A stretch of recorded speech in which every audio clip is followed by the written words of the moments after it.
I'm bigger, faster, and smarter than you in every way, and you think you can beat me in a game of chess? Ah, I must break you. I must break you.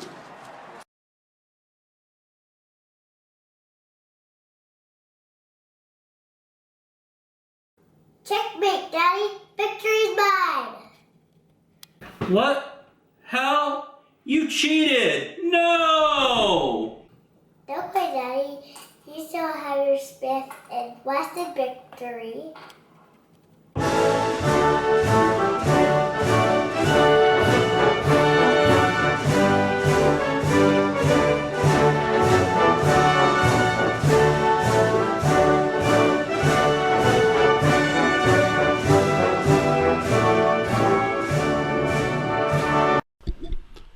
Welcome to the Milsurp Mic channel.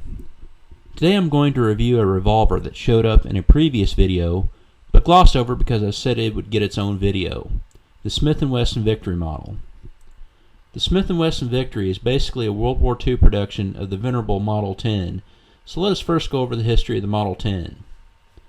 Over its history, this revolver changed names several times, but is more or less the same revolver developed in 1899 when the Army and Navy made a small order of Smith's 38 hand ejector model of 1899, chambered in 38 long Colt. As the 38 long Colt cartridge gained infamy for being an ineffective cartridge in the Philippines, you might also check out my jug test video from April of 2016. Smith developed the 38 Smith & Wesson Special, or as we commonly know it, the 38 Special, which had a greater bullet weight and more powder than the 38 long Colt. This new chambered pistol was called the 38 Military and Police, or 38 M&P.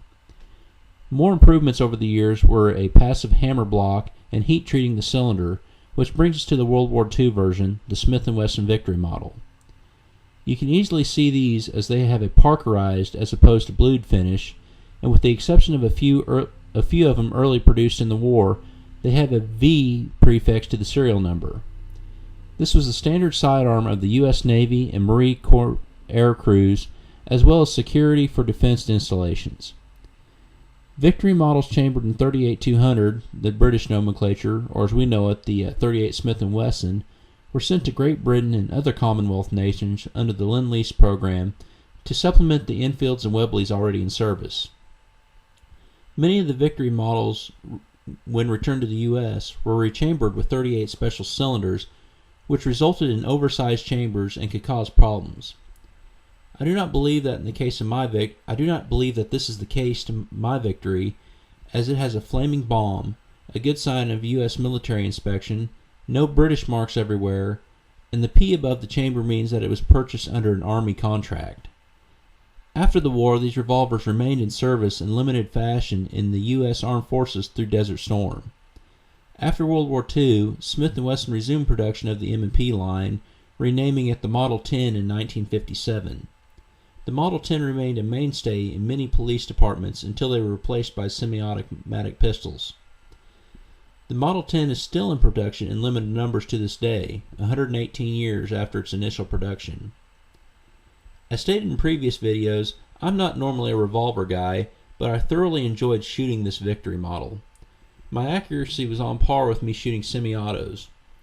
Single action or double action, this is an easy pistol to manipulate and shoot, which is why it was popular for over a century with many police forces and some in the military.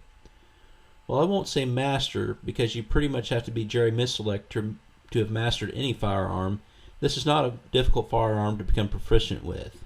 The 38 Special is still a very capable round, and there were later versions of the Model 10 that can handle the Plus P or even .357 Magnum. Many people still carry revolvers, the old fuddy-duddies. The Model 10 can stand side by side with many newer production revolvers. This Victory actually makes me enjoy shooting a revolver instead of just wanting to get a few rounds through it and go to one of my semi-autos. Smith & Wesson hit a nearly 12-decade home run with this gun. If you like what you see, check out some of my other videos, comment, like, and subscribe. Also check out my Facebook, Twitter, and Patreon to see who I support. As I said before, I'm a lucky redneck with a great job that allows me to feed this hobby, but there are many quality gun channels out there where making these videos are their bread and butter.